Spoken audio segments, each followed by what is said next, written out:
It is my privilege to welcome to the show today the president of Students for Life, Kristan Hawkins. Kristan, welcome back to the show. Thanks for having me. Well, it is a really exciting time in our nation's history.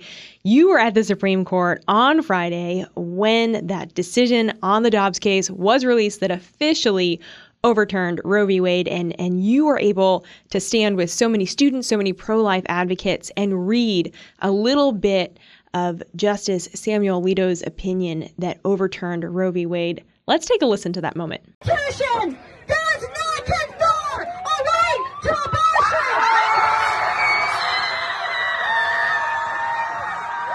Oh my God! So, Kristan, you have dedicated your life to the pro-life movement, to fighting for those who don't have a voice. Describe that moment to us on Friday of what that meant to be standing there with all of these other pro-life young people, all these other pro-life individuals, and have that news hit you of, whoa, finally, after such a long fight, Roe v. Wade has been overturned. Yeah, it's an indescribable feeling. I'll tell you, we've been working for this day for 16 years since we launched Students for Life. So I've been talking about a post-Roe America, preparing for a post-Roe America for 16 years every day. And then to be there when it happens, it's like, okay, yeah, we got this. We know what we need to do. I think it really hit me, though, Saturday morning when we woke up. Saturday is the #1 abortion day in America. And so we were taking hundreds of students door knocking in suburban Maryland, educating neighbors surrounding a late-term abortion facility about the nonviolent resources that exist, the alternatives to abortion that exist. And so we were up early, and that's when it really hit me that because of that Roe decision, because of the reversal, because of the quick moving states like Texas, Alabama, Missouri, Kentucky, that moved very quickly to say, hey, the law on the books before 1973 is now in effect. Cease and desist all abortions in the state. We knew of over 400 children that would be spared on Saturday morning, the violence of abortion. And that number, that tally, of lives saved every day is just going to grow as more and more states, their trigger laws come into effect. Their AGs certify their pre-existing books on the law. I mean, it could be as many as 880 children once 26 states have fully acted. And so I think it's hard sometimes as pro-life advocates because you don't know how many lives you can save. If you're on social media and you're, myth busting, laying down some facts, or if you're on TV, or if you're on a college campus, or whatever your kind of role in the pro-life movement is, unless you're a sidewalk counselor who's praying and counseling women from an abortion facility, or even if you're a counselor inside of a pregnancy center, unless you fill one of those two roles, you don't really ever know how many lives you've saved or the impact your, specific contribution has made. But now we know, and, there's a number. And, I was thinking about all the folks who said in 2016 and 2020 not to vote for the pro-life presidential candidate, that voting was meaningless and nothing would ever change. That talking point can never be used again.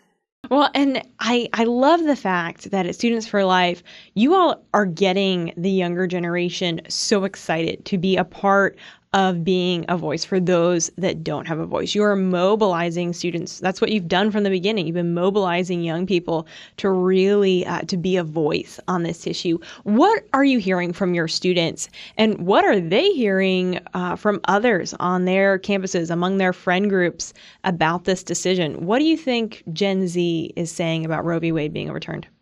I mean, our students are obviously extremely excited. I've been laying down the challenge to them, though, that their legacy wasn't simply to be the last generation of Americans born under Roe, but their legacy is to become this first post-Roe generation, ensuring no woman stands alone in America, stopping the proliferation of these dangerous chemical abortion pills that lead to injury, infertility, and death of mothers across America. Not only, their death of their child, but serious harm to them. Ensuring that Americans continue to vote pro-life first and to block the radical attempts that will be made by the left to pack the Supreme Court and to pass some sort of federal bill that forces every American to pay for abortions for any reason up until the middle of birth. We have a big, tall order ahead of us. And so our generation is motivated, ready to go. But they're hearing from their peers is a lot of myths. And to be honest with you, a lot of inaccurate information is being spread on the internet. And so I've seen our students and our leaders have done an incredible job of really, creating their own graphics and TikToks and reels, responding to all of these lies that are out there. Pro-lifers don't care about children or mothers after the baby's been born. Myth busted. Or pro-life laws mean that women experiencing life-threatening situations during pregnancy, like ectopic pregnancy, will die. That's absolutely false. So we're out there every day, and I'm hoping that the pro-life generation continues this work of really busting these myths and these fear-mongering tactics that the left is deploying. We saw this in Texas last summer. We were in Texas all spring, ensuring the passage of the Texas Heartbeat Bill. The bill was brought forward by one of our alumni. So we were very involved there in Texas. And, we saw protests and a bunch of fear mongering. And yet, when the law went into effect September 1st, life went on in Texas. I was in Texas for 6 weeks this spring with my family. Women were still graduating at college at higher rates than men. Women were still being promoted in the workplace. I was in a lot of back alleys trying to find a place big enough to park our huge diesel truck. I didn't see any dead bodies stacking up in the back alleys. I mean, every myth and every fear, every threat that the abortion industry used did not come to fruition. Life went on in Texas, despite the fact that 65% of babies who would be scheduled to be aborted were saved. Mm-hmm. Yeah, we have to be on the front lines of, like you say, busting those myths. We were talking about that on Problematic Women on Tuesday because they're so rampant all over social media.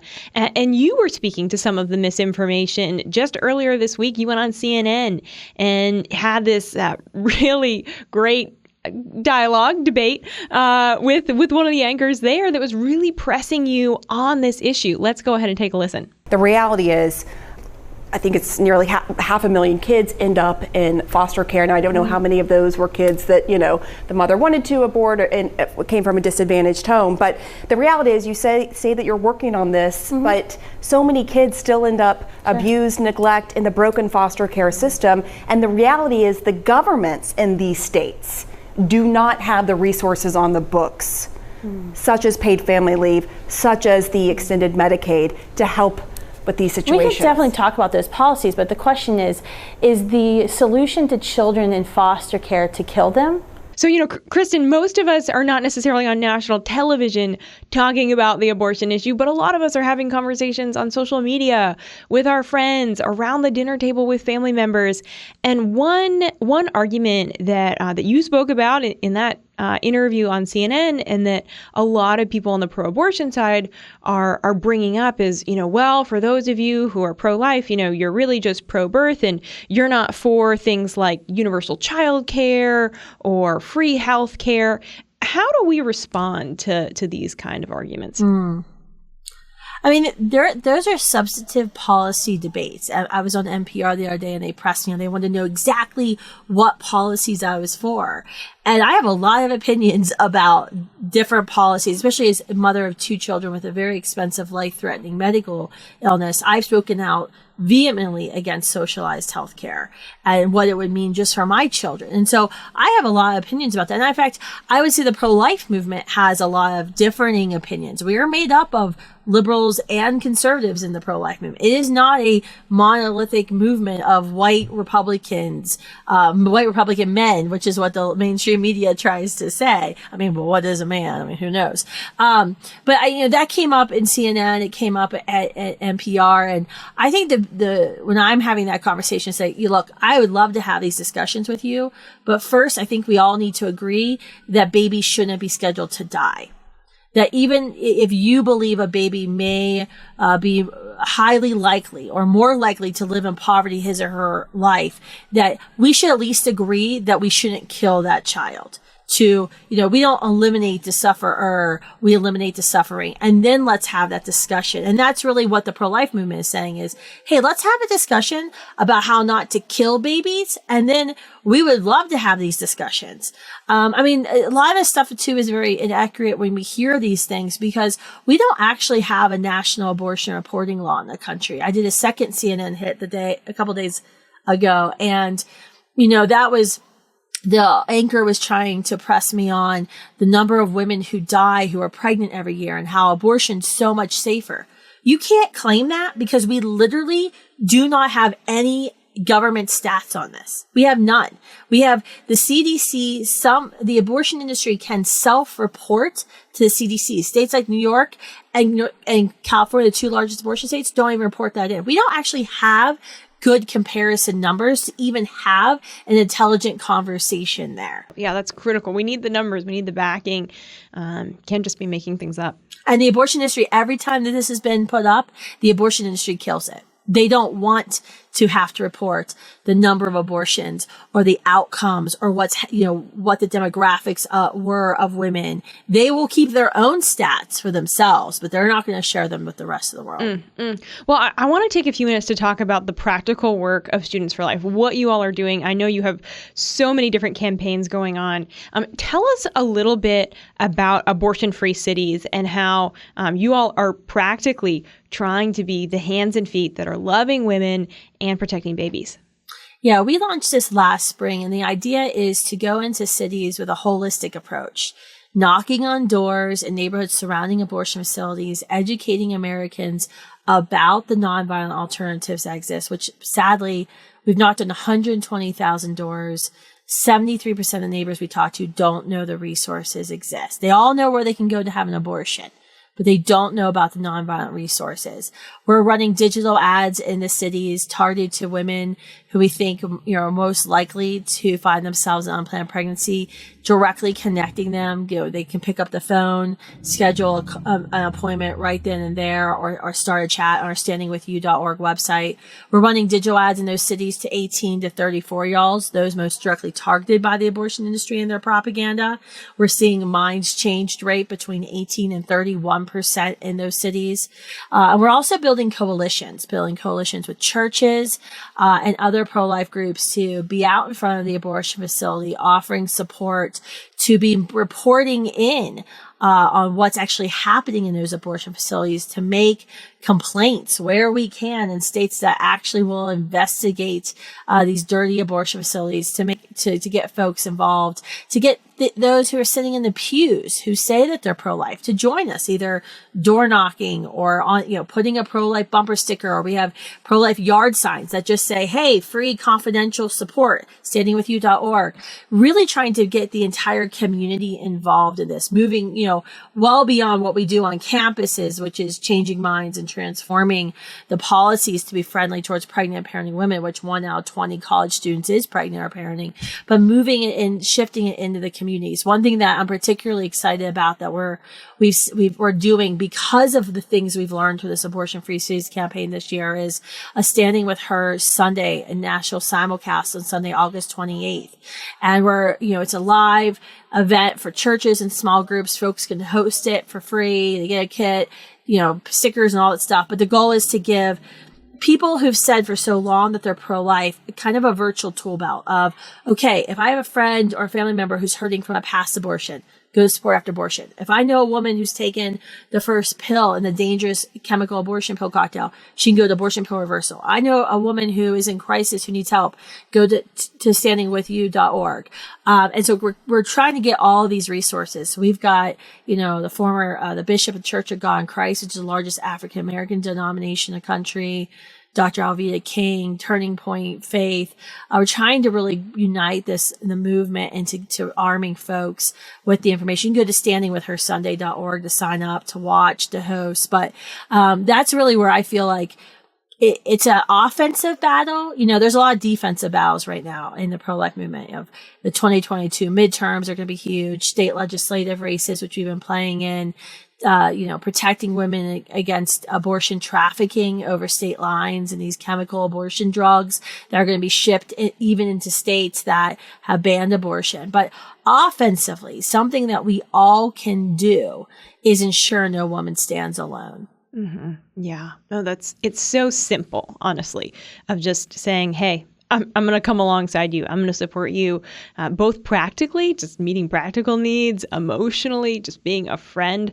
Like, that's something any of us can do. So for Kristan, for those listening who are thinking, okay, I want to get involved, I want to do something, how can they learn more? How can they get involved with what you are doing at Students for Life?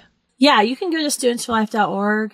Whether you're a student or a non-student, we have programs of, really trying to get folks involved. I encourage folks to go to studentsforlifeaction.org/volunteer. We're in Kansas right now knocking on doors. That will be the first state to have abortion actually on the ballot on August 2nd. We need your support in Kansas helping us knocking on doors in the election.